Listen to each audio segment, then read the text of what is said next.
cultura y tentaciones. Hace unos días, prácticamente 10 días, 8 días para ser exactos, celebramos un aniversario más de la muerte de un grande de la ópera, Luciano Pavarotti, como le quieran decir, y el día de hoy pues queremos abordar o quisimos abordar este tema, pues porque la ópera no es un tema que a todo mundo, sobre todo en México, pues le parezca interesante o tiene la opción para acceder a él. Es por eso que hoy invitamos a un crítico de ópera, pues que de los pocos en México que saben y le saben muy bien. José Noé Mercado, ¿cómo estás? Buenas tardes. ¿Qué tal, Diego? Pues muy bien y muy contento, en efecto, de platicar con el auditorio sobre un tema que siempre es apasionante y que siempre puede resultar de interés para ellos. Y el 6 de septiembre justamente celebrábamos este fallecimiento, por así llamarlo, aniversario más, y el 12 de octubre vamos a celebrar pues que nació, en 1935 nació Luciano Pavarotti, pero tú me comentabas que tuviste el gusto de conocerlo y de entrevistarlo, ¿verdad?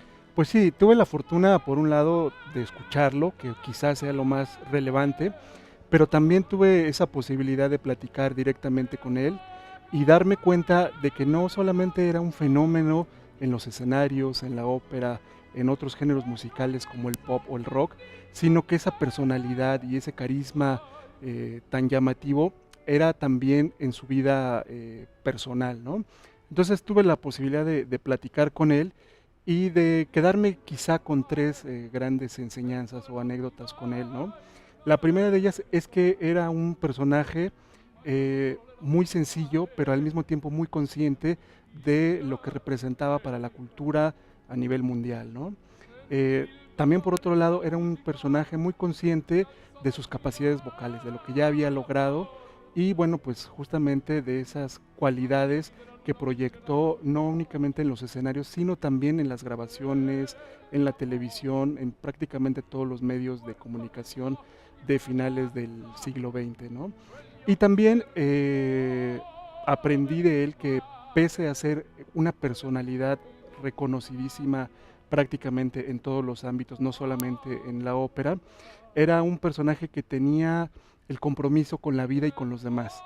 Es decir, era un cantante, un tenor, que se preocupaba por la pobreza, por mantener la paz y organizaba sus conciertos de Pavarotti and Friends con la virtud, digamos, de donar los recursos que se generaran para causas benéficas, para causas nobles, tomando en cuenta que él mismo era un cantante que surgió de un ámbito más bien popular, no muy rico, y que también vivió los estragos, digamos, que de la guerra, ¿no? Entonces era un personaje realmente fascinante. En este sentido, bueno, yo no sabía que era un señor tan sencillo, pero bueno, sabía que venía pues, de la parte popular y se consagró, ¿no? Sobre todo en la élite, porque la ópera hay que llamarlo así, hay que ser consciente, sobre todo, es para la élite, ¿no? O sea, así se ha manejado. Claro, sobre todo eso podríamos pensar a partir de que la producción de una ópera que involucra a las demás artes, bueno, suele ser ostentosa, pues suele ser cara y siempre estuvo de alguna manera ligada a las grandes cortes y actualmente digamos que a los gobiernos y bueno, a las clases de élite, ¿no? Pero digamos que su contenido en realidad puede ser muy accesible a prácticamente todo el público que tenga la suficiente sensibilidad para abordar los temas del amor, los temas de la muerte, los temas de la paternidad. Es decir, son temas universales que podríamos encontrar incluso en el cine o en el teatro o en las telenovelas incluso, ¿no? Entonces, por ese lado creo que aunque en efecto hay un cierto grupo de gente que le gusta como que la ópera sea para una élite, en realidad yo creo que cada vez es mucho más accesible a la gente con los medios de comunicación que tenemos en la actualidad, con el supertitulaje, con las transmisiones en vivo a través de internet, y entonces ya no es tan costoso poder estar cerca de este género, ¿no? ¿De qué se trata la ópera? ¿Cómo le podríamos manifestar o hacerle entender a la gente que nos está viendo en sus casas? ¿Que uno va a ver la ópera, a ver a gente cantar, o una obra de teatro, interpretar? ¿De qué se trata? Bueno, hemos de decir que la ópera es un invento, digamos que extrafalario, ¿no? Es bastante extravagante, porque de lo que se trata es de un género teatral musical, es decir, que se presenta en un escenario para contarnos una historia, pero a través de la música, a través de códigos musicales como el canto, como la melodía, que se requiere de una orquesta, que hay una partitura que se tiene que interpretar. Entonces, básicamente la ópera podríamos decir que es teatro que se expresa en términos musicales y en términos vocales, ¿no? O sea, yo creo que es bastante accesible ese concepto y el tema puede ser el que la imaginación del libretista y del compositor tengan. Es decir, puede haber óperas de terror, puede haber óperas de amor, puede haber óperas de grandes tragedias o grandes personajes históricos. Entonces, en ese sentido es bastante universal.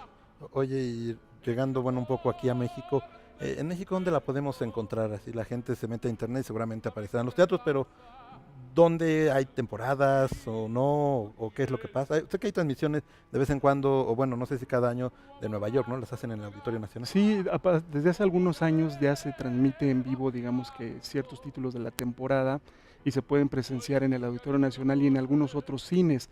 También hay algunas transmisiones en vivo directamente desde Barcelona que se presentan también en algunas salas cinematográficas. Pero digamos que el fenómeno de la ópera a veces tiene que vivirse en vivo para disfrutarse de una manera plena. Y en ese sentido en México, bueno, pues tenemos una institución principal, digamos, que es la que presenta y produce la ópera, que es la Ópera de Bellas Artes, o también llamada la Compañía Nacional de Ópera, y que, bueno, pues presenta una temporada, he de decir que no muy grande, en realidad bastante reducida por miles de factores que inciden en que el público no tenga tanta posibilidad de ver ópera en vivo, pero bueno, también en los estados, cada vez con mayor frecuencia, de la mano de algún festival o de alguna Secretaría de Cultura, pues se presentan algunos de los títulos más famosos, ¿no? Pero partiendo siempre de que digamos que la gran etiqueta de la presentación y la producción de ópera en México es en Bellas Artes, aunque bueno, pues decíamos que no está necesariamente en su mejor momento o en su apogeo, porque bueno, pues se necesitan recursos, se necesita también tener toda una estructura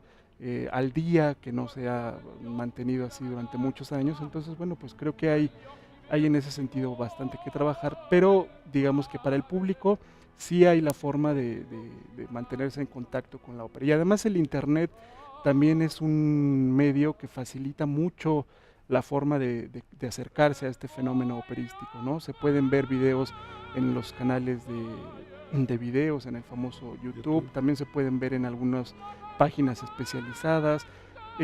Quizá ya no es el momento de mayor esplendor, pero están los CDs, están los Blu-rays o los DVDs, entonces creo que como ninguna otra época, en la actualidad podemos disfrutar mucho más de este fenómeno, de tal manera que quizá ni siquiera Mozart o Beethoven o Verdi o Wagner, los grandes compositores, tuvieron esa oportunidad, ¿no? En este sentido, ¿tú dónde disfrutas más la ópera? Es una parte, bueno, ¿en qué país o en qué lugar te ha llenado así, hasta sacado hasta las lágrimas? Bueno, en realidad yo donde más ópera he presenciado es en nuestro país, ¿no? He tenido la fortuna de cubrir, digamos que prácticamente todos los recintos en donde se presenta esta actividad, los festivales, las actividades que se presentan en nuestro país ha sido mi especialidad, ¿no?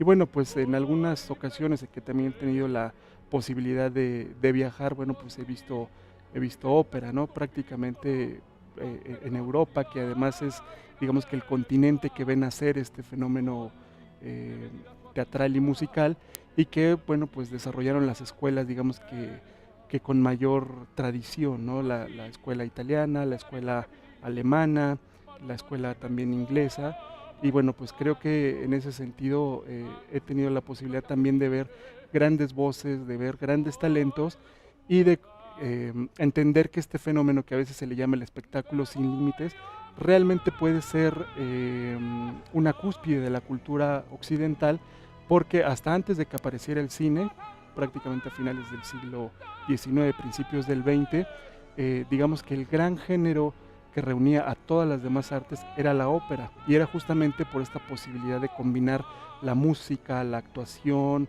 el vestuario, todas las herramientas teatrales, digamos, ¿no?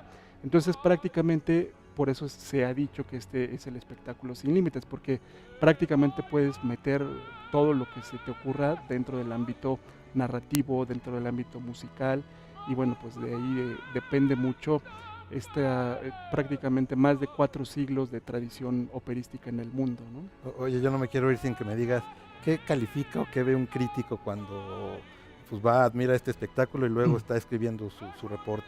Bueno, es una pregunta desde luego muy interesante, Diego, porque para muchos la crítica es una forma de la autobiografía, ¿no? Entonces, lo que ves en el escenario, lo que ves en los cantantes, en los intérpretes, muchas veces tiene que ver con tus propios intereses, ¿no? Tiene que ver con tu propia experiencia de vida. Pero siendo un poco más concretos, un crítico de ópera puede ver tantas cosas como su capacidad y su sensibilidad le puedan indicar, ¿no? La interpretación musical de la orquesta, si también hay algunos instrumentistas, eso también se valora. Se valora también qué tanto se interpreta en cuestiones de expresividad en los cantantes. Las cuestiones de la voz también son, digamos que muy apreciadas. La actuación, la escenografía, la puesta en escena.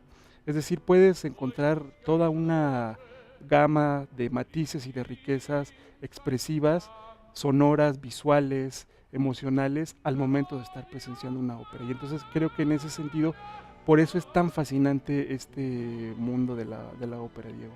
No, pues a especie de homenaje que tuvimos por el natalicio y también la muerte de Pavarotti, bueno, salió un poco el tema de la ópera en México. Pues bueno, un tema larguísimo, pero lamentablemente se nos termina el tiempo. José, no te agradezco mucho que nos hayas acompañado. No, pues muchísimas gracias a ti, Diego, un saludo para todo el auditorio. No va a ser la última porque, por supuesto, este tema tiene mucho de qué hablar. Así es, Diego, muchas gracias. Vamos a una pausa, regresamos.